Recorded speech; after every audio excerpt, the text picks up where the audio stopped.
Hi guys, I'm back again. Taking a break from getting ready for my working range show. And as I mentioned before, I do get a fair number of requests for uh, haul videos, which I'm still still a little embarrassed, a little shy about sharing that with you, but I've decided to share with you from my latest visit to my local art store. Until they sponsor me, I'm not going to give them a mention, but I do appreciate the good folks there. I only have a few items to show you, and they are somewhat random, but they make sense in my brain. Let us start out with artist pipettes.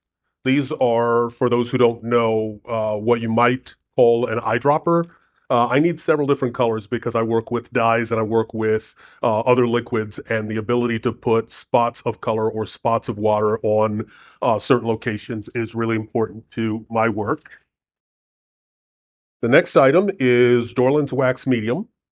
I do a fair number of things with cold wax medium. I'm a big texture guy, a big texture artist. So cold wax medium gives me the opportunity to fold texture with a matte surface into my work uh, without compromising the colors that are already there. I can also color this wax medium to match the surrounding colors, or I can wait for it to dry and paint over it. It doesn't take very long for it to dry. So it's a wonderful thing to have.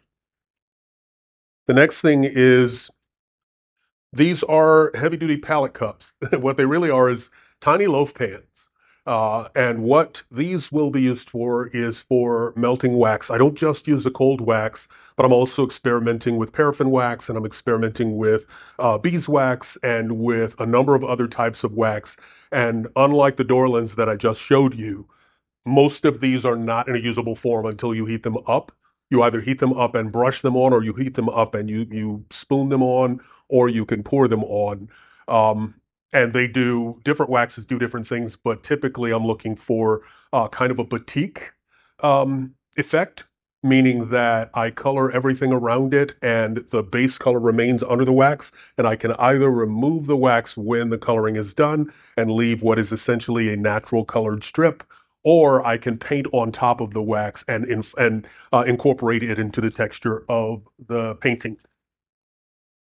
Next things I've gotten, I'm going to be doing a very large piece on the night of my show when I do live painting, and I decided that I would invest in some large bottles of two of the most common colors of acrylics that I use. I already have a lot of black, I have a lot of white, I have a lot of yellow, I have a lot of in-between colors, but just basic blue and basic red. Can't really go wrong with that. And these are Lucas Krill Studio. I've not used the Lucas acrylic paints before, but I have used other Lucas products, and I find them to be a really fine option. They're high quality.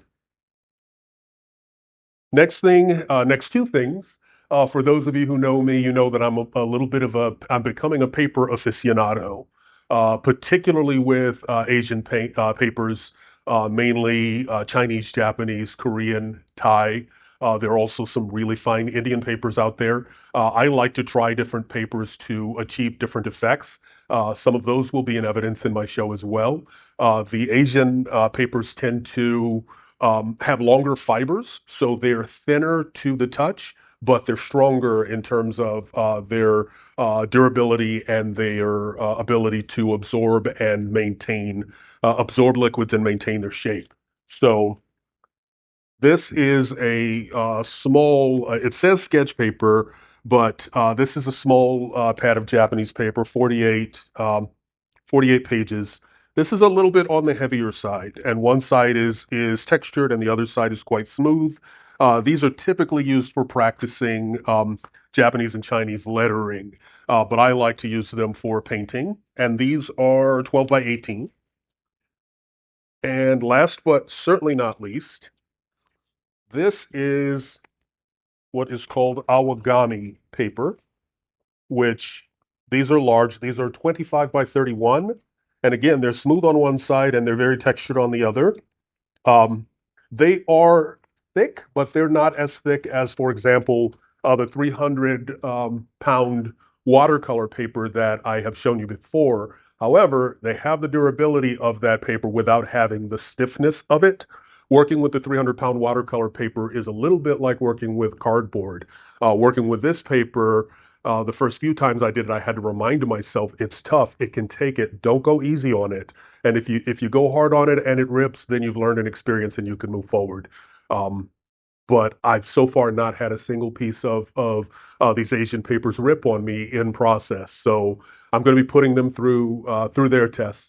One word that I will say about the Asian art materials, because I do use a number of those in my work, and whether you can tell or not, I'm not a person who can claim Asian heritage in any regard. However, I do not borrow their motifs. I do not borrow their culture.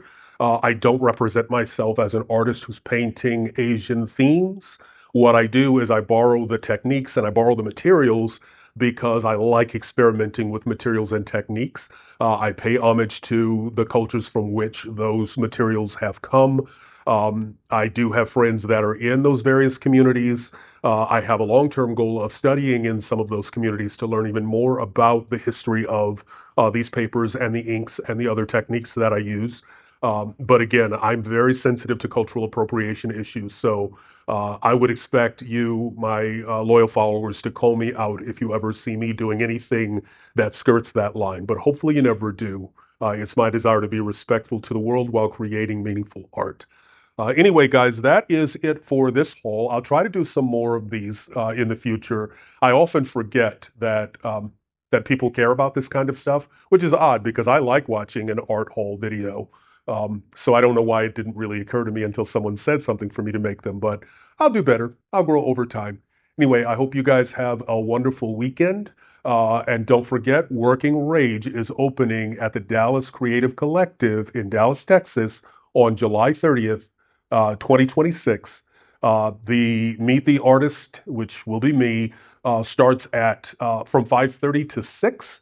And then from 6 to 8:30, it's live music, chef curated bites and charcuterie, signature mocks and cocktails, bottomless beer, bottomless wine, and some of the best and most wonderful people, meaning you, for conversation and for enjoyment. Guys, I really expect for this to be uh, a party where my art happens to be. That's my attitude towards this show. I hope if you're in the area or if you're going to be in the area, you'll plan to come. And I'll post the link for reserving your tickets, which are free, in the comment section here. Thank you so much, guys, for watching. And again, have a great weekend.